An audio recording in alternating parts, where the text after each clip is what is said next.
नमस्कार दोस्तों, कैसे हैं आप लोग। 18 मई 2023 के करंट अफेयर्स और एडिटोरियल एनालिसिस में आपका स्वागत है।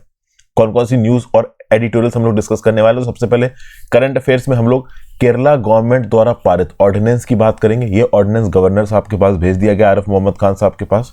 Overall Kerala health care services persons and health care services institutions prevention of violence and damage to property act को यहां पे अमेंड किया गया है इस ऑर्डिनेंस के थ्रू, ताकि ओवरऑल केरला के अंदर अगर हेल्थ केयर वर्कर्स के अगेंस्ट कुछ होता है तो उसको टैकल करने के लिए जो पेनाल्टीज हैं वो बढ़ाई जाए। रिसेंटली ही वंदना दास वाला केस मैंने आपके साथ डिस्कस किया था, उसी रिस्पेक्ट में ऑर्डिनेंस लाया गया है। तो चलो, देर आए दुरुस्त आए, it was very much required. इसके आगे बात की जाए तो चाइना और कनाडा के बीच में रिसेंटली क्या बायलैटरल लेवल पे इश्यूज हो रहे हैं, इसके बारे में यहाँ पे स्टोरी है। इस स्टोरी को डिटेल में मैं आपको समझाऊंगा। फिर भाई, अननेसेसरी हिस्टेरेक्टॉमीज, एक लेडी का यूटेरस निकाल देना। तो इस रिस्पेक्ट में कुछ राज्यों में अननेसेसरी हिस्टेरेक्टॉमीज कंडक्ट हो रही है। तो इस रिस्पेक्ट में केंद्र की सरकार ने राज्य की सरकार को कुछ इंस्ट्रक्शंस इशू किए हैं, इसके बारे में बात करेंगे। उसके बाद फर्टिलाइजर सब्सिडी, खरीफ सीजन के लिए 1.08 लाख करोड़ की फर्टिलाइजर सब्सिडी केंद्र की सरकार के द्वारा अप्रूव की गई। पूरे साल के लिए कितनी अप्रूव की गई, पिछले साल कितनी थी, ओवरऑल एक्चुअल मार्केट रेट क्या है, कितने में फार्मर्स को मिलता है, ये सारे पॉइंट्स यहां पे डिस्कस करेंगे। उसके बाद यूनाइटेड नेशंस का ये बोलना है कि 2023 से लेकर 2027 का जो टाइम पीरियड है, ये one of the warmest, in fact warmest time period होगा आज तक की ह्यूमन हिस्ट्री का। और इनमें से कोई एक ऐसा साल होगा जहां पे overall average temperature 1.5 degree centigrade cross कर चुका होगा, जहां तक हम उसको रोकने की कोशिश कर रहे हैं। तो ये न्यूज़ क्या है, इसको देखेंगे। इन्वायरमेंटल अवेयरनेस के रिस्पेक्ट में न्यूज़ इंपॉर्टेंट है। फिर आपको पता है कि क्वाड की मीटिंग जो होने वाली थी 24 मई को ऑस्ट्रेलिया में, उसके लिए जो बाइडेन पहुंच नहीं पाएंगे। तो चूंकि जो बाइडेन यहां पे नहीं पहुंच पाएंगे, इसलिए क्वाड की मीटिंग अभी के लिए कैंसिल हो गई है। तो ये न्यूज़ डिस्कस करेंगे, इंटरनेशनल न्यूज़ है ये। फिर भाई, productivity linked incentive scheme IT hardware के लिए अपडेट की गई है। पहले भी एक स्कीम लाई गई थी, अब एक नया अपडेट उस स्कीम में लाया गया है। 17,000 करोड़ यहाँ पे लोकेट किए गए। पहले इलेक्ट्रॉनिक्स मैन्युफैक्चरिंग में जो बेनिफिट दिया जा रहा था, इंसेंटिव दिया जा रहा था, वो 4% है। अब कहा जा रहा है 5% दिया जाएगा, और कुछ टर्म्स एंड कंडीशंस के हिसाब से वो 8 से 9% भी हो सकता है। तो ये क्या है, इसको यहाँ पे समझने की कोशिश करेंगे। ये ओवरऑल इंपॉर्टेंट एक न्यूज़ है। इलेक्ट्रॉनिक सेक्टर्स और आईटी हार्डवेयर की मैन्युफैक्चरिंग के रिस्पेक्ट में बात की जाए तो ये तो होगी करंट अफेयर्स की न्यूज़। ओके, उसके बाद हम बात करते हैं एडिटोरियल एनालिसिस। एडिटोरियल एनालिसिस में इन्फोर्समेंट डायरेक्टरेट की ताकत को लेकर जो रिसेंटली सुप्रीम कोर्ट ने बोला, फिर ये जो यूएस स्टेट डिपार्टमेंट की रिपोर्ट आती है जिसमें ओवरऑल इंडिया के अंदर रिलीजियस माइनॉरिटीज के अगेंस्ट मतलब सही तरीके से एक्टिविटी नहीं हो रही, इस बात को लेकर लगातार इंडिया को कंट्रीज ऑफ पर्टिकुलर कंसर्न में इंक्लूड करने की बात की जाती है। तो इस बात को लेकर हमारी भारत सरकार किस प्रकार से रिप्लाई दे रही है और हमें कैसा रिप्लाई देना चाहिए, इसके रिस्पेक्ट में व्यू पॉइंट, इस व्यू पॉइंट को देखेंगे।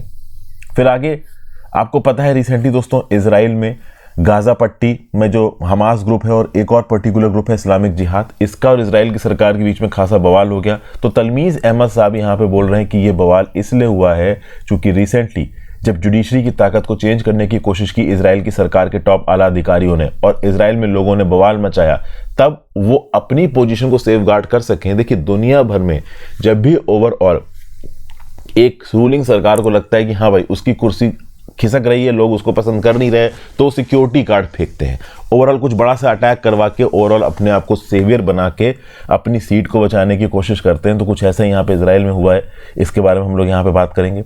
और एक और आर्टिकल है पैलिएटिव केयर, जो बूढ़े लोगों की केयर के रिस्पेक्ट में केरला एक बड़ा ही ज़बरदस्त एग्जाम्पल सेटअप कर रहा है, तो इस आर्टिकल को देखेंगे। तो कुल मिला के 4 इंपॉर्टेंट एडिटोरियल है, मोस्ट इंपॉर्टेंट अच्छे स्टैटिस्टिक्स वाले, और उसके साथ 6 से 7 आपकी करंट अफेयर्स की न्यूज़ है।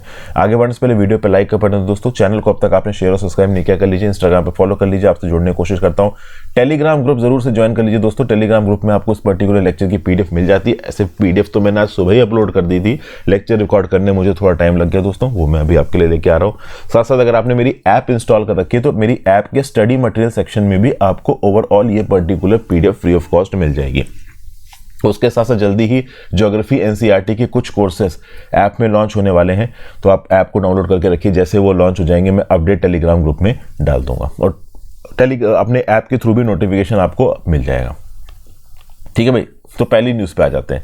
केरला की कैबिनेट ने ऑर्डिनेंस निकाला है यहाँ पे और अमेंड किया है Kerala health care services persons and health care service institutions prevention of violence and damage to property act 2012 के अंदर। तो स्ट्रिंजेंट पीनल प्रोविजंस इंक्लूड किए गए हैं against the perpetrators of violence against hospitals.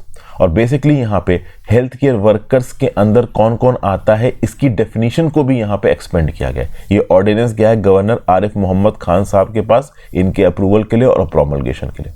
आगे अगर बात की जाए तो बहुत लंबे समय से डिमांड रही है स्टेट की मेडिकल फैटर्निटी में कि इस पर्टिकुलर एक्ट को सूटेबली अमेंड किया जाए। पिछले 3 सालों में 200 से ज़्यादा इंसिडेंट्स वायलेंस देखने को मिले हैं, डॉक्टर्स और हॉस्पिटल्स के अगेंस्ट रजिस्टर हुए हैं, लेकिन एक भी पर्टिकुलर इंडिविजुअल के अगेंस्ट प्रॉपर तरीके से केस नहीं चला, कोई इंडिविजुअल प्रॉपर तरीके से यहाँ पे कन्विक्ट नहीं हुआ। और रिसेंटली वंदना दास का ये जो इवेंट हुआ है उसके बाद, ये जो ग्रूसम मर्डर हुआ है उसके बाद ओवरऑल सरकार के अगेंस्ट अपोजिशन जब ज़्यादा आया, जब ये डॉक्टर्स ओवरऑल पैन इंडिया सड़कों पे उतर गए, तब जाके यहाँ पे केरला की सरकार ने ऑर्डिनेंस पास किया है। तो अब इस ऑर्डिनेंस के चलते हो गया है जो सेक्शन 4 है 2012 के इस केरला वाले एक्ट का, जो कि डील करता है penalty for those perpetrators violence against hospitals and health care workers, या फिर वो ऑफेंडर्स जो कि वायलेंस या परसुएट करते हैं वायलेंस करने के लिए हॉस्पिटल्स के अगेंस्ट या फिर किसी हेल्थ केयर वर्कर के अगेंस्ट। तो उस कंटेक्स्ट में जो इम्प्रिजनमेंट होगा वो 6 महीने का होगा कम से कम, और 5 साल तक के लिए भी आपको जेल में भेजा जा सकता है। और जो फाइन आपके ऊपर लगाया जाएगा वो कम से कम 50,000 रुपए का लगाया जाएगा, 2 लाख तक का लगाया जा सकता है। ठीक है ना भाई। तो 50,000 से 2 लाख तक का फाइन और 6 महीने से 5 साल तक की जेल, मैक्सिमम 5 साल की जेल है। और 5 साल की जेल है, काफी लंबा टाइम पीरियड होता है। जो ऑफेंडर है यहाँ पे ओवरऑल जो सीरियस फिजिकल वायलेंस करेगा एक हेल्थ केयर वर्कर के अगेंस्ट, उसका जो इम्प्रिजनमेंट होगा, जो जेल होगी, वो कम से कम 1 साल की होगी और मैक्सिमम 7 साल तक की हो सकती है। 7 साल की जेल सीरियस ऑफेंसेस के लिए होती है। और यहाँ पे जो फाइन लगेगा वो कम से कम 1 लाख का लगेगा या फिर 5 लाख तक का भी लग सकता है। तो ओवरऑल जो पनिशमेंट के क्वांटम है केरला के अंदर वो बहुत ज्यादा बढ़ाए गए। फिर अगर आप देखो तो जो सबसे इंपॉर्टेंट डिमांड थी यहाँ पे केरला की मेडिकल फ्रेटर्निटी की, वो ये थी कि भाई एक टाइम पीरियड आप फिक्स करिए इन्वेस्टिगेशन के कंप्लीशन के लिए। तो बेसिकली इस पर्टिकुलर एक्ट के अंदर एक टाइम पीरियड होना चाहिए। ये नहीं है कि भाई ओवरऑल आपने केस दायर कर दिया फिर वो केस सालों चल रहा है। तो बेसिकली इन्वेस्टिगेशन को कंप्लीट करने के लिए जो टाइम फ्रेम रखा गया है वो है 60 डेज। FIR रजिस्टर होने के 60 दिन के अंदर अंदर इन्वेस्टिगेशन फाइनलाइज होनी चाहिए, इन्वेस्टिगेशन रिपोर्ट फाइल होनी चाहिए। और इन्वेस्टिगेशन कम से कम इंस्पेक्टर लेवल का एक आदमी करेगा। इंस्पेक्टर के लेवल के ऊपर का आदमी कर सकता है, लेकिन कम से कम इंस्पेक्टर लेवल का आदमी तो होना ही चाहिए। तो हेल्थ मिनिस्टर जो वीना गॉर्ज हैं केरला की, उन्होंने बोला कि ट्रायल तरीके से स्टिपुलेटेड टाइम पीरियड में कंप्लीट किया जाएगा। और खास बात दोस्तों यहाँ पे कि सरकार यहाँ पे हाई कोर्ट के कंसेंट के साथ एक कोर्ट डेजिग्नेट करेगा। वो court specifically health care workers के अगेंस्ट जो वायलेंस है ना, उस केसेस को डील करेगा। समझ गए ना। देखिए फास्ट ट्रैक कोर्ट यहाँ पे बनाना जरूरी है। नॉर्मल कोर्ट के उससे गए आप जहाँ पे IPC की केसेस भी चल रहे हैं, CRPC की केसेस भी चल रहे हैं, तो वहां तो हो चुका काम। हाई कोर्ट और सेशंस कोर्ट और इसके चक्कर में आ गए तो ओवरऑल हाई कोर्ट की एसेंट के साथ एक पर्टिकुलर डिस्ट्रिक्ट में एक स्पेसिफिक कोर्ट इस पर्टिकुलर पर्पस के लिए डेजिग्नेट किया जाएगा, जहां पे सिर्फ इस केसेस को डिस्कस किया जाएगा कि हाँ भाई ओवरऑल हेल्थ केयर वर्कर्स के अगेंस्ट जो वायलेंस हुआ है इसको सॉर्ट आउट करिए। तो 2012 के एक्ट के जितने भी लूप होल्स थे उसको यहाँ पे सॉर्ट आउट करने की कोशिश की गई है।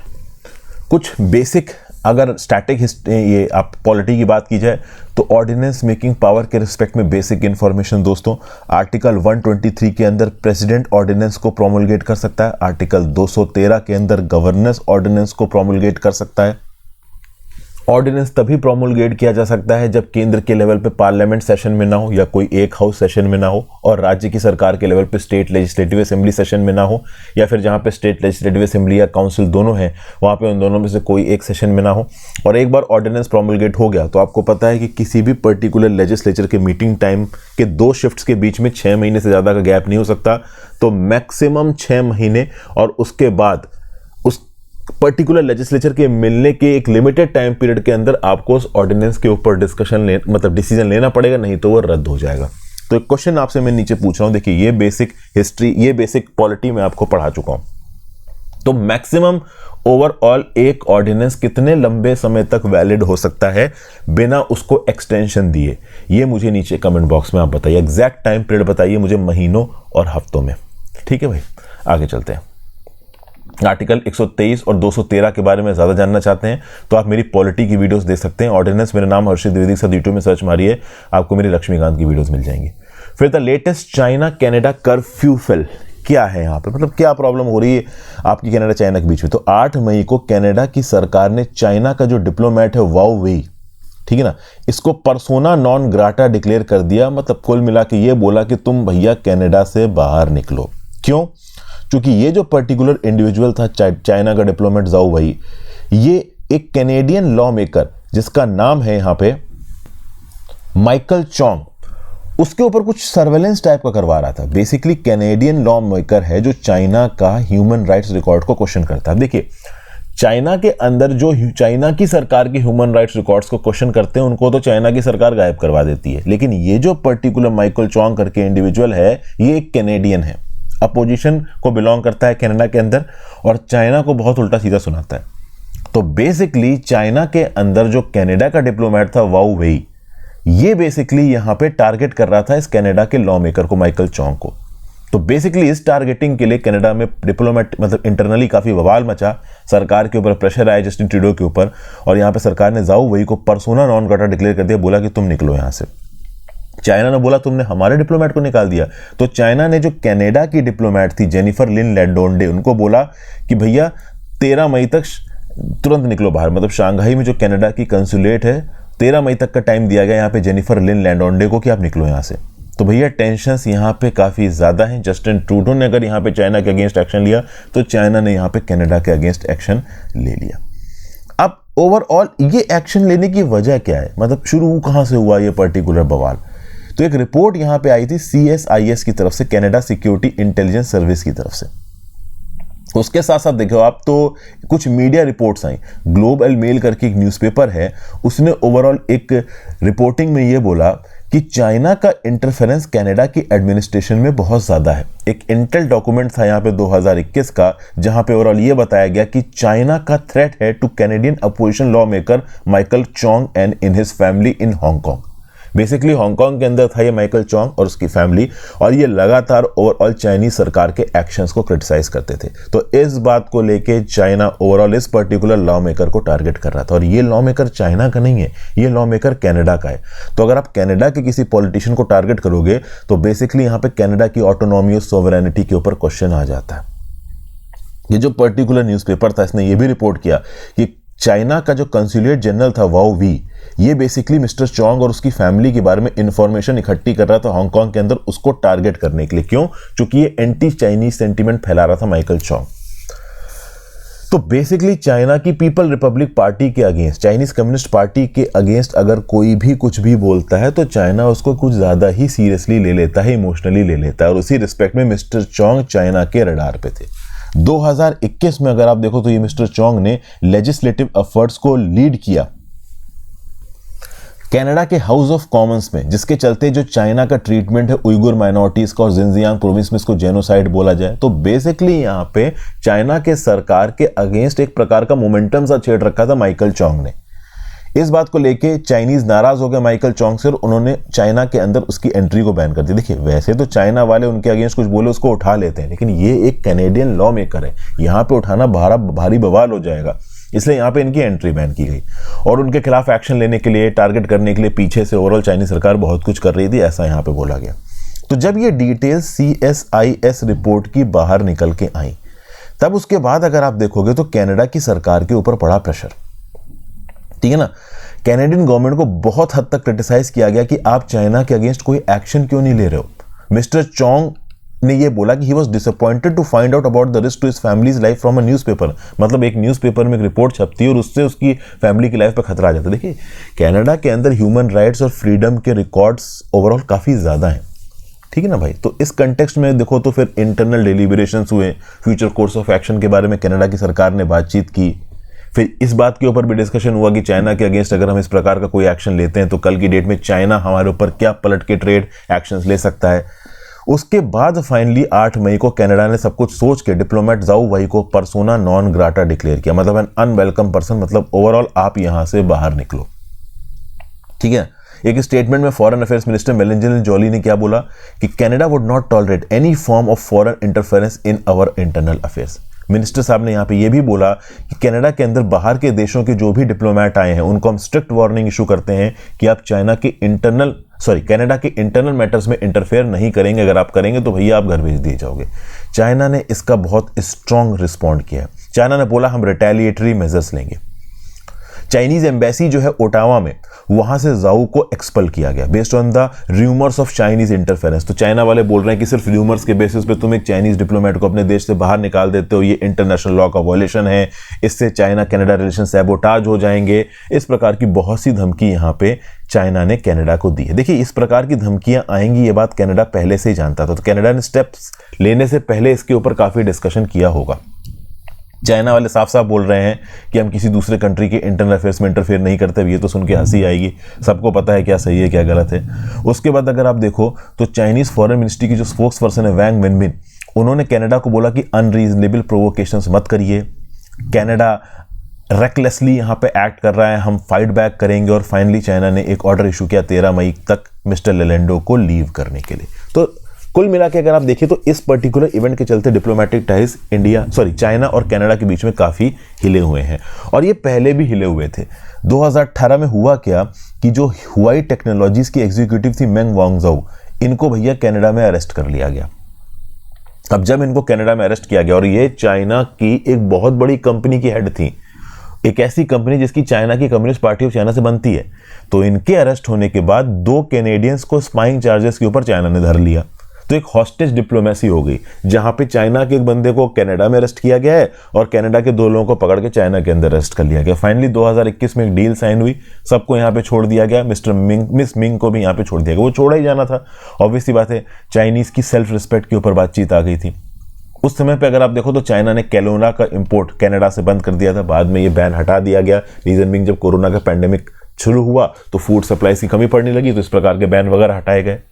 फिर कनाडा ने चाइना के ऊपर यह भी इल्जाम लगाया कि 2019 और 2021 के कनाडा के फेडरल इलेक्शंस में चाइना ने इंटरफेरेंस की। चाइना बोला हमने कोई इंटरफेरेंस नहीं की है। कनाडा ने चाइनीज फर्म्स हुआई जैसी की जो प्रेजेंस है कम्युनिकेशन इंफ्रास्ट्रक्चर में कनाडा के अंदर, उसको थोड़ा सा रिस्ट्रिक्ट करवाया है। बेसिकली इन दोनों लीडर्स के बीच में, जस्टिन ट्रूडो शी जिनपिंग के बीच में जो टेंशन है वो G20 समिट जब इंडोनेशिया में हुई वहां पे भी नजर आई। Overall Chinese president Xi Jinping और कैनेडियन प्राइम मिनिस्टर ने बाप्स एक्सचेंज किए over the leak details of their meeting about Chinese interference in domestic affairs. तो कुल मिला के यहाँ पे अगर आप देखें तो रिश्ते बहुत ज्यादा अच्छे हैं नहीं चाइना कनाडा के बीच में। क्या इश्यूज हैं, क्या टेंशन है, उसके बारे में हमने यहाँ पे डिस्कस किया। फिर आगे हम लोग बात करते हैं यहाँ पे अननेसेसरी हिस्टेरेक्टोमीज। देखिए क्या है, poor less educated women particularly in rural areas they are at higher risk of undergoing unnecessary and often unjustified hysterectomies. Hysterectomies basically होता क्या है, एक मेडिकल प्रोसीजर होता है जिससे ओवरऑल एक पर्टिकुलर वुमेन का जो यूटेरस है उसको निकाल दिया जाता है। ठीक है, तो अब हुआ यहाँ पे ये है कि बहुत सी हिस्टेरेक्टोमीज नॉर्थ इंडिया के कुछ स्टेट्स में जैसे बिहार में और उत्तर प्रदेश में कंडक्ट की जा रही हैं, और वो बिना मतलब से कंडक्ट की जा रही है। मतलब ओवरऑल एक पर्टिकुलर लेडी को अगर किसी चीज का खतरा है तब आप हिस्टेरेक्टोमी को कंडक्ट करो, उसकी बॉडी के अंदर से यूटेरस निकाल दो, समझ में आता है। बट जब किसी प्रकार का खतरा नहीं है, आप ओवरऑल बिना किसी साउंड साइंटिफिक हेल्थ और रीजन के निकालोगे तो वो प्रॉब्लम है। तो इसी कंटेक्स्ट में अगर आप देखो तो सुप्रीम कोर्ट ने पिछले महीने डायरेक्शंस भी दिए थे that states and union territories were instructed to implement health guidelines formulated by the center to monitor unnecessary hysterectomies within 3 months। तो केंद्र की सरकार ने unnecessary hysterectomies के रिस्पेक्ट में जो गाइडलाइंस इशू की थी उनको राज्य की सरकार को यहाँ पे फॉलो करना था, ऐसा यहाँ पे सुप्रीम कोर्ट ने बोला था। एक पब्लिक इंटरेस्ट लिटिगेशन फाइल हुई थी सुप्रीम कोर्ट में जहां पे ये बोला गया कि बिहार, छत्तीसगढ़ और राजस्थान में अननेसेसरी हिस्टेरेक्टोमीज हो रही हैं, और बेसिकली ये हिस्टेरेक्टोमीज कंडक्ट की जा रही है राष्ट्रीय स्वास्थ्य बीमा योजना के अंदर। राष्ट्रीय स्वास्थ्य बीमा योजना के अंदर सरकार की तरफ से इलाज कराने के लिए पैसे मिलते हैं, और सरकारी हॉस्पिटल क्या करते थे, मतलब प्राइवेट हॉस्पिटल भी ओवरऑल इस बीमा योजना के अंदर हिस्टेरेक्टोमीज को मतलब एडवाइस करते थे। ठीक है ना, और हिस्टेरेक्टोमी कंडक्ट कर देते थे, पैसा भी यहाँ पे इंश्योरेंस स्कीम का क्लेम कर लेते थे, और एक्चुअली में उस मेडिकल कंडीशन में हिस्टेरेक्टोमी की जरूरत ही नहीं थी। तो यहाँ पे पिटीशन फाइल हुई थी 2013 में नरेंद्र गुप्ता के द्वारा, जो कि एक डॉक्टर हैं, पब्लिक हेल्थ एक्सपर्ट हैं। उन्होंने अपने फील्ड वर्क के बेसिस पे ये बोला कि हिस्टेरेक्टोमीज कंडक्ट की जा रही है, इन हिस्टेरेक्टोमीज की जरूरत भी नहीं है, तो बिना मतलब से ओवरऑल ये हिस्टेरेक्टोमीज कंडक्ट हो रही है, इससे एक पर्टिकुलर लेडी की लाइफ पे इम्पैक्ट तो आता ही है, साथ साथ ओवरऑल जो भी राज्य की सरकार और केंद्र की सरकार द्वारा बीमा योजनाएं चलाई गई हैं उनसे भी पैसा गलत तरीके से निकाला जा रहा है। ज़्यादातर ये हिस्टेरेक्टोमीज शेड्यूल कास्ट, शेड्यूल ट्राइब्स और अदर बैकवर्ड क्लासेस की लेडीज़ के अगेंस्ट हो रही थी, जिनको ओवरऑल अपने राइट्स के बारे में और साइंटिफिक प्रॉब्लम्स के बारे में, हेल्थ प्रॉब्लम्स के बारे में ज़्यादा पता है नहीं। ठीक है भाई, तो ये सब चीजें यहाँ पे बताई जा रही। एक रीसेंट लेटर लिखा गया है सेक्रेटरी राजेश भूषण साहब की तरफ से, states are requested to share the hysterectomic status and data before and after the implementation of these guidelines. तो केंद्र की सरकार ने जो गाइडलाइंस भेजी थी, उन गाइडलाइंस से पहले कितनी हिस्टेरेक्टोमी होती थी, उन गाइडलाइंस के बाद में कितनी हिस्टेरेक्टोमी होती है, इसका डाटा राज्य की सरकारों से मांगा गया है। तो सुप्रीम कोर्ट भी यहाँ पे राज्य की सरकार को बोल चुकी है, केंद्र की सरकार भी यहाँ पे गाइडलाइंस इशू कर सकी है हिस्टेरेक्टोमी के ऊपर। तो ओवरऑल राज्य की सरकार को भी यहाँ पे विजिलेंटली ग्राउंड लेवल पे अवेयर होकर देखना पड़ेगा कि हिस्टेरेक्टोमी क्या गलत तरीके से तो नहीं हो रही, क्योंकि बेसिकली ये मैटरनल मॉर्टिलिटी का एक बड़ा कारण बन सकती है, चाहे प्राइवेट हॉस्पिटल हो चाहे पब्लिक हॉस्पिटल हो। अगर आप ऑल ओवर वर्ल्ड की बात करो दोस्तों, तो वुमेन्स के अंदर हिस्टेरेक्टोमी का प्रोसेस अमूमन 45 साल की उम्र से ज़्यादा में ही कंडक्ट किया जाता है, खासकर उन वुमेन में जहां पे प्री मोनोपोजल एक्टिविटीज़ देखने को मिलती हैं। लेकिन इंडिया के अंदर ये हिस्टेरेक्टोमी कंडक्ट हो रही है उन वुमेन में जिनकी उम्र 28 से 36 साल के बीच में है। तो कहीं ना कहीं कुछ ना कुछ तो प्रॉब्लम है। 28 से 36 साल के बीच की वुमेन के ऊपर हिस्टेरेक्टोमी की उतनी जरूरत नहीं पड़नी चाहिए, उसकी हेल्थ कंडीशन उतनी बुरी भी नहीं होती है, मतलब गलत तरीके से यहाँ पे प्रिस्क्राइब किया जा रहा है हिस्टेरेक्टोमी को, जिसको राज्य की सरकार को रोकने की जरूरत है। इसलिए लगातार केंद्र की सरकार और सुप्रीम कोर्ट डायरेक्शंस भी दे रहे हैं। फिर अगला, कैबिनेट ने यहाँ पे अप्रूवल दिया है फर्टिलाइजर सब्सिडी 1.08 लाख करोड़ खरीफ खेती के लिए। तो भैया फर्टिलाइजर के दाम लगातार हाई है ग्लोबल फैक्टर्स की चलते, चाहे वो यूक्रेन वॉर ले लो, चाहे प्रोडक्शन की कमी ले लो, चाहे हाइट लॉजिस्टिकल कॉस्ट ले लो। ओवरऑल अगर आप देखो तो फर्टिलाइजर के दाम बढ़ रहे हैं और इसके चलते इस साल फर्टिलाइजर का जो बजट में खर्चा होने वाला है वो 2.5 लाख करोड़ होने वाला है, 2.25 लाख करोड़। और इसी रिस्पेक्ट में ऑन गोइंग खरीफ या मानसून सीजन के लिए 1.08 लाख करोड़ सरकार ने यहाँ पे एलोकेट किया है। ऐसा बोला है minister of chemicals and fertilisers Mansukh Mandaviya साहब ने। इस 1.08 लाख करोड़ में 38,000 करोड़ जाएगा सब्सिडाइज करने के लिए फॉस्फेटिक और पोटेशिक फर्टिलाइजर्स को, 70,000 करोड़ जाएगा यूरिया सब्सिडी के पास इस 1.08 लाख करोड़ में। टोटल फर्टिलाइजर सब्सिडी बिल पिछले साल था 2.56 लाख करोड़। बजट में भले हमने इस साल 2.25 लाख करोड़ लिखा है, बट ये आगे आने वाले समय में बढ़ भी सकता है, we never know. Doctor Mandaviya का यहाँ पे बोलना, मिस्टर मनसुख मंडाविया का, कि केंद्र की सरकार इंश्योर कर रही है कि यूरिया और डाई अमोनियम फॉस्फेट के दाम इस पर्टिकुलर सीजन में अनचेंज रहें और लोगों के पास फर्टिलाइजर की अवेलेबिलिटी रहे, फार्मर्स के पास। अब इस समय पे यूरिया का सब्सिडाइज रेट कितना चल रहा है, 276 rupees per bag. Di ammonium phosphate का कितना चल रहा है, ₹1350 पर बैग। इस पर्टिकुलर डिसीजन से जहां पे 1.08 लाख करोड़ की सब्सिडी प्रोवाइड की जा रही है सिर्फ मॉनसून खरीफ सीजन के लिए, 12 करोड़ फार्मर्स को यहां पे बेनिफिट होगा। डॉक्टर मनसुख मंडाविया साहब का ये बोलना है। अगर यूरिया की ओवरऑल कंजम्पशन देखी जाए साल भर में इंडिया में, तो वो है 325 से 350 लाख टन। ठीक है, इसके अलावा डाई अमोनियम फॉस्फेट यूज होता है 100 से 125 लाख टन और nitrogen phosphorus potassium fertiliser use होता है 100 से 125 लाख टन। 50 से 60 लाख टन यूज होता है म्यूरेट ऑफ पोटैश। तो इतनी बड़े क्वांटम में फर्टिलाइजर्स बेचे जाते हैं ओवरऑल इंडिया के अंदर, मतलब कंज्यूम होते हैं, और इन फार्मर्स के पास फर्टिलाइजर समय पे मिलना जरूरी है। रीजन बीइंग कि उनकी खेती में उनको नुकसान हो सकता है और इस समय पे इंटरनेशनल दाम ज्यादा हैं। तो इंटरनेशनल दाम भले ही ज्यादा हो, हम अपने फार्मर्स के पास फर्टिलाइजर की कमी नहीं कर सकते, क्योंकि ये हमारी फूड सिक्योरिटी के साथ मैटर जुड़ा हुआ है। तो बेसिकली मिनिस्टर साहब ने बोला है कि जो फर्टिलाइजर सब्सिडी होती है वो यूजुअली 1 लाख करोड़ से 1.25 लाख करोड़ के बीच में होती थी ओवरऑल पूरे साल की, लेकिन अब पिछले साल पहुंच गई 2.56 लाख करोड़, इस बार 2.25 लाख करोड़ होने वाली है। लेकिन हमें करना तो देखो पड़ेगा ही, क्योंकि 1400 लाख हेक्टेयर्स लैंड में इस फर्टिलाइजर का एप्लीकेशन किया जाता है। 1 हेक्टेयर लैंड में लगभग 8,909 रुपए की फर्टिलाइजर सब्सिडी भारत सरकार दे रही है। 12 करोड़ फार्मर्स को बेनिफिट है। एक फार्मर को लगभग 21,223 रुपए की फर्टिलाइजर सब्सिडी यहाँ पे मिल रही है। एक्चुअल दाम अगर आप देखो तो एक डाई अमोनियम फॉस्फेट के बैग का है 4,000 रुपए, वो फार्मर्स को मिलता है 1,350 का, यानी सरकार पर बैग फर्टिलाइजर सब्सिडी दे रही है 2,461 रुपए की। तो अपने आप में जो फर्टिलाइजर सब्सिडी का क्वांटम सरकार के द्वारा दिया जा रहा है वो बहुत बड़ा है। तो ये कुछ फिगर्स थे जो कि मैंने डिस्कस किया आपके फर्टिलाइजर सब्सिडी के। फिर हम बात करते हैं ओवरऑल किसकी, की climate thresholds likely to be breached in 5 years United Nations. तो भैया वर्ल्ड मीटरोलॉजिकल ऑर्गेनाइजेशन के हिसाब से 2023 से लेके जो 2027 का टाइम पीरियड है, ये अपने आप में हॉटेस्ट 5 ईयर पीरियड रहने वाला है अर्थ की हिस्ट्री का। और इसमें से कोई एक साल तो ऐसा होगा जिसमें ओवरऑल जो टेम्परेचर है ना, वो 1.5 लाख डिग्री सेल्सियस की लिमिट को भी क्रॉस कर जाएगा। तो यूनाइटेड नेशंस की इस पर्टिकुलर एजेंसी ने यहाँ पे बोला है कि ग्रीन हाउस गैसेस का एमिशन तो भाई बढ़ ही रहा है, वो रुक तो रहा नहीं है, और एल नीनो मिल के टेम्परेचर बहुत बुरी तरीके से बढ़ाने वाले हैं आगे वाले साल में। देखिए पिछले कुछ सालों में 3-4 सालों में ला नीना का फिनोमिना था। मैंने ओवरऑल रिसेंटली दोस्तों एक वीडियो बनाई है, उसको अभी के लिए एडिट करवा रहा हूं। तो ये ऑस्ट्रेलिया है, इधर साउथ अमेरिका है। तो आपका एल नीनो कब बनता है? जब साउथ अमेरिका के वेस्टर्न एज पे गर्म पर पानी जमा हो जाए और लो प्रेशर बन जाए, तो उसके चलते ओवरऑल जो फिनोमिना बनता है उसको आप बोलते हो एल नीनो। नॉर्मल केसेस में क्या होता है कि ऑस्ट्रेलियन की ईस्टर्न एज पे लो प्रेशर रहता है और साउथ अमेरिका के वेस्टर्न एज पे हाई प्रेशर रहता है। तो उस कंटेक्स्ट में आप कह लो वार्मिंग उतनी ज़्यादा नहीं होती, लेकिन एल नीनो के फिनोमिना में वार्मिंग यहाँ पे बढ़ेगी। अब इस वार्मिंग के चलते ये चांसेस हैं, एक 2/3 चांस है कि अगले 5 सालों में 2023 से लेकर 2027 में एक ना एक साल ऐसा होगा जहाँ पे ग्लोबल टेम्परेचर एक्सीड कर जाएंगे। जो एम्बिशियस टारगेट है क्लाइमेट अकॉर्ड के अंदर ना कि हम 1.5 डिग्री सेंटीग्रेड से ज़्यादा टेम्परेचर को बढ़ने नहीं देंगे, वो टारगेट ऑटोमेटिकली एक्सीड होने वाला है अगले 5 सालों में। इस बात की बहुत हाई प्रोबेबिलिटी। 2015 से लेकर 2022 तक के जो 8 साल थे ये अब तक के सबसे गर्म रहे हैं, जिसमें 2016 सबसे ज़्यादा गर्म रहा है। एक 98% लाइक्लीहुड है कि अगले 5 सालों में कम से कम एक साल ऐसा होगा जहां पे overall temperature increase 1.5 degree centigrade को क्रॉस कर जाएगा। 2015 के पेरिस एग्रीमेंट ने कंट्रीज ने बैठ के डिसाइड किया कि हम ओवरऑल टेम्परेचर इंक्रीज को 2 डिग्री सेंटीग्रेड के अंदर कम करेंगे, मतलब 2 डिग्री सेंटीग्रेड से ज़्यादा टेम्परेचर को बढ़ने नहीं देंगे। ओवरऑल 1850 से लेके 1900 तक का अगर हम ओवरऑल टेम्परेचर लेवल्स का एवरेज देखें तो, और कोशिश करेंगे कि हम टेम्परेचर इंक्रीज को 1.5 डिग्री सेंटीग्रेड के अंदर रोक के रखें। लेकिन 1.5 डिग्री सेंटीग्रेड के अंदर ये टेम्परेचर नहीं रुक पाएगा। 2022 के अंदर ये 1850 से लेकर 1900 के एवरेज के रिस्पेक्ट में टेम्परेचर दुनिया का 1.15 डिग्री सेल्सियस बढ़ चुका है, और ये 2023 से लेकर 2027 के किसी एक साल में 1.5 डिग्री सेंटीग्रेड भी क्रॉस कर जाएगा। किस साल में क्रॉस करेगा वो पता नहीं।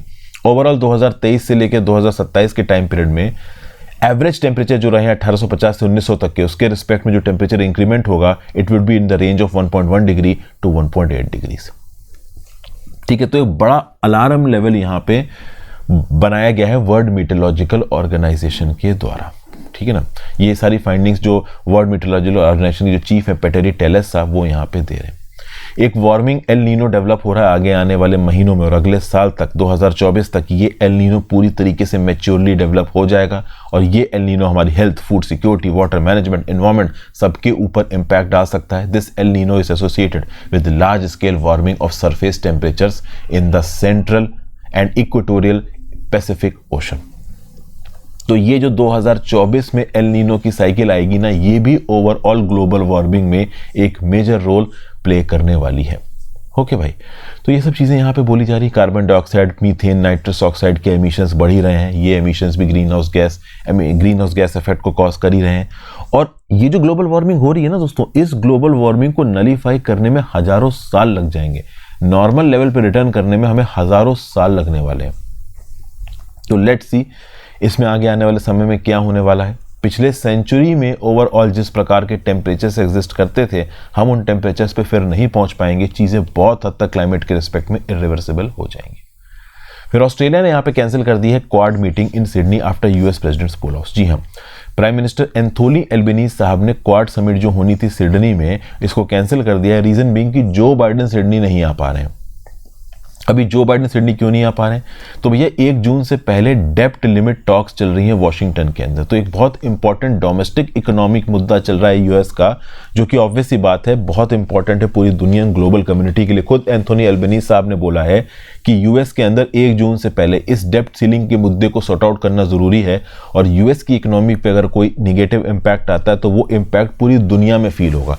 तो इस रिस्पेक्ट में सिडनी में चूंकि ऑब्वियस सी बात है जो बाइडेन मीटिंग के लिए नहीं आएंगे, तो जो बाइडेन के बिना क्वाड की मीटिंग का कोई मतलब बैठता नहीं है।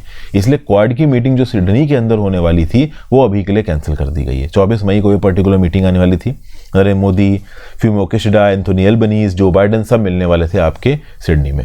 लेकिन अभी के लिए ऑब्वियस सी बात है यूनाइटेड स्टेट्स की डेप्ट सीलिंग इशू की वजह से 24 मई की ये मीटिंग अभी के लिए कैंसिल हो चुकी है।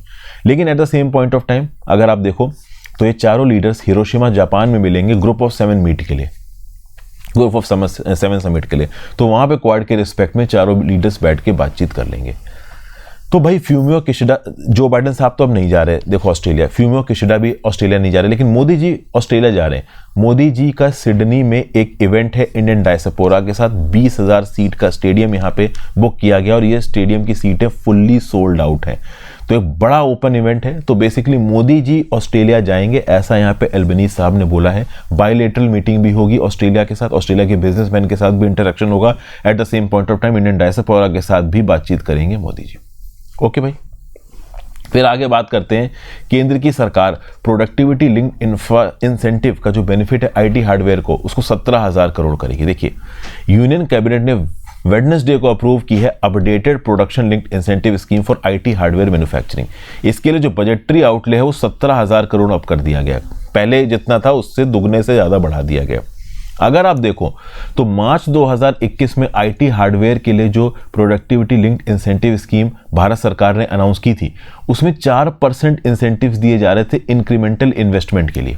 ओके, लेकिन अब ओवरऑल इंसेंटिव्स बढ़ा दिए गए हैं 5% तक। इसमें एक एडिशनल ऑप्शनल इंसेंटिव भी है डोमेस्टिकली प्रोड्यूस्ड कंपोनेंट्स के लिए, उसको भी अगर अवेल किया जाए तो ओवरऑल इंसेंटिव्स इस पीएलआई स्कीम के अंदर 8 से 9% तक के हो सकते हैं।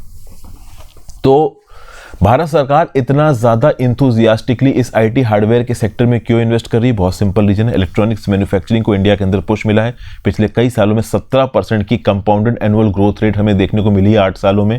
तो इतनी तेजी से अगर इलेक्ट्रॉनिक सेक्टर बढ़ रहा है, अगर आप देखो तो हमने इलेक्ट्रॉनिक सेक्टर में हार्डवेयर में जो प्रोडक्शन का लेवल है वो $105 बिलियन हो गया हमारा। हमने $11 बिलियन के मोबाइल फोन्स को एक्सपोर्ट किया है। चाइना के बाद दूसरे नंबर के सबसे बड़े मोबाइल फोन एक्सपोर्टर्स इंडिया बन चुका है। तो इस कंटेक्स्ट में ओवरऑल आईटी हार्डवेयर की मैन्युफैक्चरिंग में प्रोडक्शन लिंक्ड इंसेंटिव के बेनिफिट्स को बढ़ाना बहुत ज्यादा जरूरी है, क्योंकि ये वो समय है जब इंडिया कैपिटलाइज कर सकता है ओवरऑल आईटी सेक्टर के, इलेक्ट्रॉनिक्स मैन्युफैक्चरिंग के सेक्टर को। तो प्रोडक्टिविटी लिंक्ड इंसेंटिव स्कीम यहाँ पे बढ़ाई जा रही है।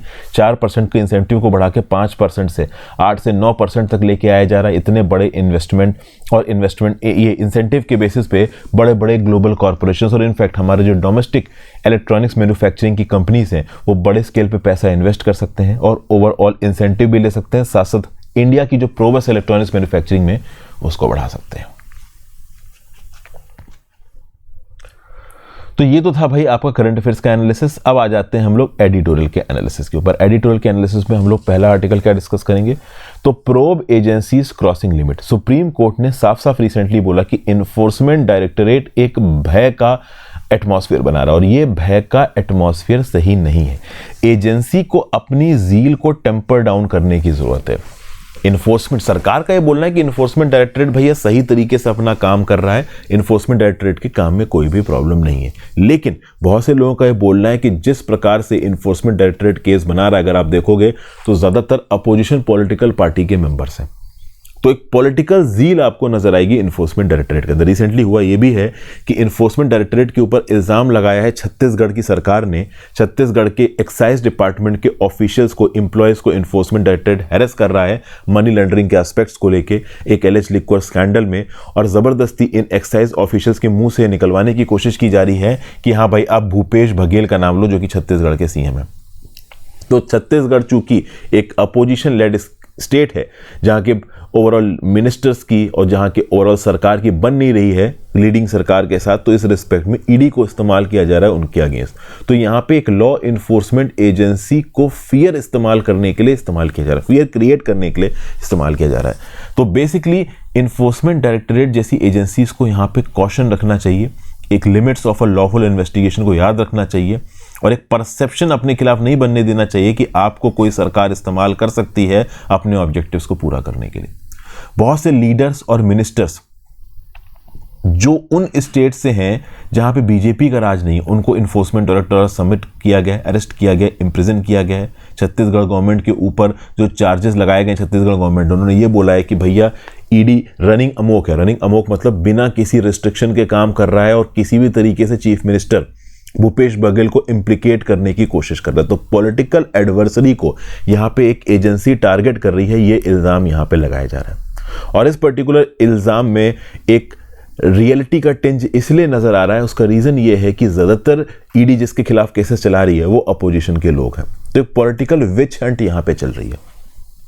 जो ऑफेंसेस हैं दैट में अट्रैक्ट अ मनी लॉन्ड्रिंग प्रोड, इनको यहां पे पुटअप करने की कोशिश की जा रही है। इनफैक्ट प्रेडिकेट ऑफेंसेस को भी यहां पे खींचा जा रहा है, जबकि जुडिशरी ये बोल चुकी है कि प्रेडिकेट ऑफेंसेस को मनी लॉन्ड्रिंग के प्रोड में ईडी नहीं खींच सकता। ओके भाई, तो ये सब बातें यहां पे बोली गई। Prevention of money laundering act के अंदर ओवरऑल यहाँ पे इन्फोर्समेंट डायरेक्टरेट को इस्तेमाल किया जा रहा है। जो करंट डायरेक्टर हैं इन्फोर्समेंट के, उनको 2 साल के टेन्योर के लिए 2018 में अपॉइंट किया गया था, लेकिन वो आज भी डायरेक्टर बन के बैठे हुए हैं। बहुत हद तक प्रो सरकार है, इस प्रकार की बातें भी बोली जा रही हैं। तो इन्फोर्समेंट डायरेक्टरेट को अपनी इमेज का ध्यान रखना चाहिए। एक पर्टिकुलर सरकार द्वारा इस्तेमाल होकर पॉलिटिकल एडवर्सरीज को टारगेट करने वाला जो ट्रेट है वो यहाँ नज़र नहीं आना चाहिए, वगैरह वगैरह। फिर next, predictable counter introspection will do India good in areas where it faces international criticism. देखिए क्या है कि यूएस स्टेट डिपार्टमेंट की जो रिपोर्ट आई इंडिया की, और ये रिपोर्ट बेस्ड किस पे है, तो ये रिपोर्ट बेस्ड है on the findings of a organisation named as US commission on international religious freedom, USCIRF बोलते हैं इसको। और उसके साथ साथ इसके बेसिस पे यूएस स्टेट डिपार्टमेंट ने रिपोर्ट बना दी, और उस रिपोर्ट में लिखा कि इंडिया के अंदर माइनॉरिटीज़ के अगेंस्ट अत्याचार हो रहा है, इंडिया के अंदर जर्नलिस्ट की ताकत छीनी जा रही है, इंडिया के अंदर रिलीजियस फ्रीडम वायलेट हो रही है। तो ये सब बातें ओवरऑल यहाँ पे बोली जा रही हैं। इस रिपोर्ट को रिलीज किया गया US secretary of state Antony Blinken के द्वारा।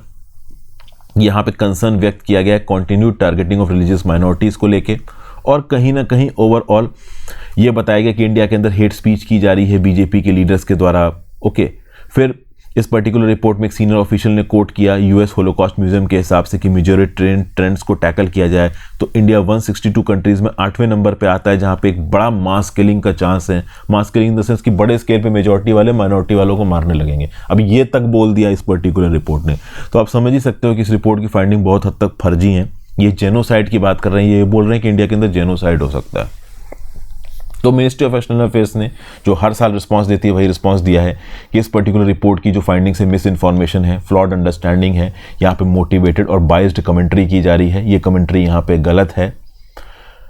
तो बेसिकली देखा जाए दोस्तों तो इंडिया ने कोई बहुत स्ट्रांग रिस्पांस यहाँ पे दिया नहीं है, क्योंकि इस रिपोर्ट के ऊपर भी यूएस के होम डिपार्टमेंट ने कोई एक्शन नहीं लिया है। अगर यूएस का होम डिपार्टमेंट, यूएस की सरकार इस रिपोर्ट की फाइंडिंग्स के हिसाब से इंडिया के ऊपर अगर कोई एक्शन लेने लगती तो इंडिया जरूर स्टर्न स्टेटमेंट्स देता। रिसेंटली ही हमारे प्रधानमंत्री मोदी जी जो बाइडेन के साथ मिलने वाले हैं, तो इन सब रिपोर्ट्स की फाइंडिंग के बेसिस पे अगर हम कोई बहुत ज़्यादा एक्रिनोमियस स्टेटमेंट देते हैं तो मीटिंग का माहौल वगैरह भी बिगड़ जाता है। एमईए यहाँ पे बोल रहा है कि US government vote bank politics कर रही है इस प्रकार की रिपोर्ट्स वगैरह को निकाल के। तो लेट्स सी यहाँ पे क्या होने वाला है, क्या नहीं होने वाला है। यहाँ पे ज़रूरी ये है समझना कि USCIRF ने बार बार यूएस की सरकार से बोला है कि इंडिया को country of particular concern designate करिए, बट यूएस की सरकार ने इंडिया को country of particular concern designate नहीं किया है। तो over the long course of time India को अपनी खुद की एक रिपोर्ट निकालनी चाहिए जहां पे प्रॉपर फैक्ट्स के आधार पर इंडिया इन कंट्रीज को बताए कि हाँ भाई, जैसा आप अपनी रिपोर्ट के थ्रू हमें दिखाने की कोशिश कर रहे हैं ऐसा है नहीं। फिर आगे डेस्परेट, तो बेंजामिन नेतन्याहू ने अपनी कुर्सी को बचाने के लिए डेस्परेटनेस में यहां पे वायलेंस करवा दिया। बहुत सीरियस इल्जाम यहां पे लगाए जा रहे हैं बेंजामिन नेतन्याहू के ऊपर। रिसेंटली 5 दिन का इजरायली पैलेस्टीनियन कॉन्फ्लिक्ट हुआ गाजा में, जो 13 मई को खत्म हुआ। इसमें इजराइल ने टारगेटेड असैसिनेशन किए हैं 6 commanders radical Palestinian group Islamic जिहाद के।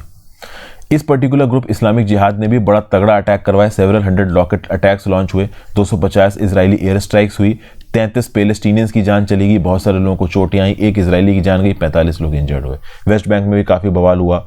तो ओवरऑल पावर पॉलिटिक्स के चलते, मतलब ताकतवर लोगों की पॉलिटिक्स के चलते यहाँ पे बेगुनाहों की जान जा रही है। कुछ ऐसा यहाँ पे इनडायरेक्टली कह रहे हैं तलमीज़ अहमद साहब। पिछले 4 महीनों में अगर आप देखो तो इजराइल में ज़बरदस्त डिमॉन्स्ट्रेशन हो रहे हैं बेंजामिन नेतन्याहू के अगेंस्ट। बेंजामिन नेतन्याहू की अल्ट्रा राइट पार्टीज ने कंट्री के जुडिशियल सिस्टम को रिफॉर्म करने की कोशिश की, बेसिकली ताकत को अपने हाथ में लेने की कोशिश की, और उसके चलते बेंजामिन नेतन्याहू के अगेंस्ट बहुत खतरनाक प्रोटेस्ट हुए थे, जिसके बारे में हमने डिस्कस भी किया था, काफ़ी वायरल भी हुआ था ये टॉपिक। तो ज़रूरी था कि मिस्टर नेतन्याहू अपनी अथॉरिटी और क्रेडिबिलिटी को यहाँ पे बचा के रखें। थोड़ा बैकग्राउंड मैं आपको बताता हूँ। लास्ट नवंबर में जब इजराइल के इलेक्शंस हुए, 2019 से लेकर लास्ट नवंबर तक 5 इलेक्शंस हो चुके हैं इजराइल के अंदर। तो इस पर्टिकुलर इजराइल के इलेक्शंस में अल्ट्रा ऑर्थोडॉक्स और अल्ट्रा नेशनलिस्ट पार्टीज जीती, जिसके लीडर थे मिस्टर नेतन्याहू। ओके, और मिस्टर नेतन्याहू की कोalition में पार्टीज कौन कौन सी थी? Right wing parties, ultra hard conservative parties, religious Zionism party of Bezalel Smotrich, Otzma Yehudit of Itamar Ben-Gvir, इस प्रकार के लीडर्स थे। इन लीडर्स का साफ एजेंडा था, ये देखिए पैलेस्टीनियंस को बिल्कुल भी अकोमोडेट नहीं करना चाहते, लेकिन इन लीडर्स की डिक्टेटर पावर में बीच में आ रही थी जुडिशरी इजराइल की। इजराइल का जो जुडिशियल सिस्टम है वो कहीं ना कहीं इन लीडर्स को प्रॉपर अनरिस्ट्रिक्टेड तरीके से काम नहीं करने देता। तो बेसिकली यहाँ पे ओवरऑल 4 बिल्स इंट्रोड्यूस किए गए जनवरी में नेसेट में, जो कि इजराइल की पार्लियामेंट है, जिसमें बोला गया कि जो कोर्ट पावर है जुडिशियल रिव्यू की, इसको डाइल्यूट किया जाएगा, एग्जीक्यूटिव को जजेस की सिलेक्शन में ज़्यादा ताकत दी जाएगी और प्राइम मिनिस्टर को क्रिमिनल चार्जेस से बचाया जाएगा, ओवरऑल प्रोटेक्ट किया जाएगा। जैसे ही ये प्रोविजंस यहाँ पे लेके आए गए, इजराइल को लेकर को लगा कि भैया ये तो तुम डिक्टेटरशिप स्थापित कर रहे हो इजराइल जैसी डेमोक्रेटिक कंट्री में, तो फिरोशियस प्रोटेस्ट हुए। सरकार भी यहाँ पे इस प्रकार के, इस लेवल के प्रोटेस्ट के लिए तैयार नहीं थी। डेमोन्स्ट्रेशन में business persons, professionals, workers, even military reservist भी ऊपर के सड़कों पर आ गए और उन्होंने बोला कि भाई ये नहीं चल पाएगा। 27 मार्च को मिस्टर नेथान्याहू ने प्रोटेस्ट को देखते हुए इन सारे रिफॉर्म बिल्स को रोका और बोला कि थोड़े टाइम बाद इनके, हम इसको डिस्कस करेंगे, इजरायली सोसाइटी अंदर से टूटती हुई नजर आ रही है। तो बेसिकली ये जो अल्ट्रा ऑर्थोडॉक्स फैक्शन सरकार के अपना इन्फ्लुएंस जो बढ़ाने की कोशिश कर रहे थे, इस इन्फ्लुएंस के चलते इजराइल के अंदर भारी बवाल मच गया। एक इंट्रा ज्यूइश डिवाइड हमको देखने को मिला। देखिए, अगर आप ज्यूज की बात करोगे, चाहे वो कंजर्वेटिव ज्यू हो, चाहे वो लिबरल ज्यू हो, वो कभी भी अपने आप को पैलेस्टीनियन के अधीन नहीं करेगा।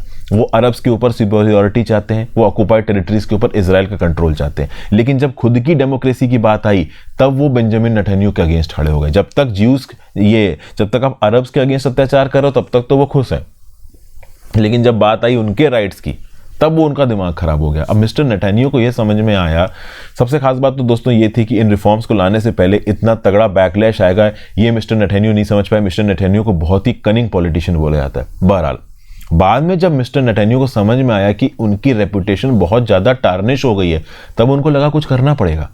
ओवरऑल जब पोल कंडक्ट किए गए कि अगर फिर से इलेक्शन होता है तो कौन कितने जीतेगा, तो पता चला कि ये जो मिस्टर नेथान्याहू वाली पार्टी थी ना, जिसने पहले 64 सीटें जीती थी, वो अब केवल 85 सीटें जीतेंगे और बेनी गैंट्स जो कि नेशनल यूनिटी अलायंस वाले थे, वो 12 से 28 सीटें जीतेंगे।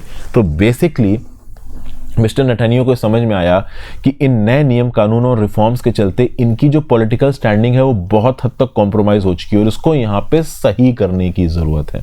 तो इस कंटेक्स्ट में यहाँ पे कुछ सिक्योरिटी एक्शन होना चाहिए। सिक्योरिटी एक्शन में क्या होगा कि नजर आएगा कि सरकार कितने स्ट्रांग तरीके से इजराइल के लोगों को बचा रही है और देखो ये पैलेस्टीनियंस और अरब्स घुस के हमारे यहाँ पे प्रॉब्लम क्रिएट कर रहे हैं, तो हम इनको मार के खत्म कर रहे हैं और इजराइल को ग्रेट नेशन लगा रहे हैं। इस प्रकार से यहाँ पे एक जाल बिछाया गया। 5 अप्रैल को इजरायली फोर्सेस ने अल अक्सा मॉस्क के ऊपर अटैक किया, 300 पैलेस्टीनियन को अरेस्ट किया। ऑब्वियस सी बात है, पलट के भी यहाँ पे रिस्पांस आना था, पलट के रिस्पांस आया। इजराइल ने एक मेजर मिलिट्री ऑपरेशन यहाँ पे लॉन्च कर दिया और आइज ऑफ द पब्लिक में दिखाया गया कि देखो इजराइल को कितना बड़ा खतरा है, हमें यहाँ पे कुछ करने की जरूरत है। समझ गए?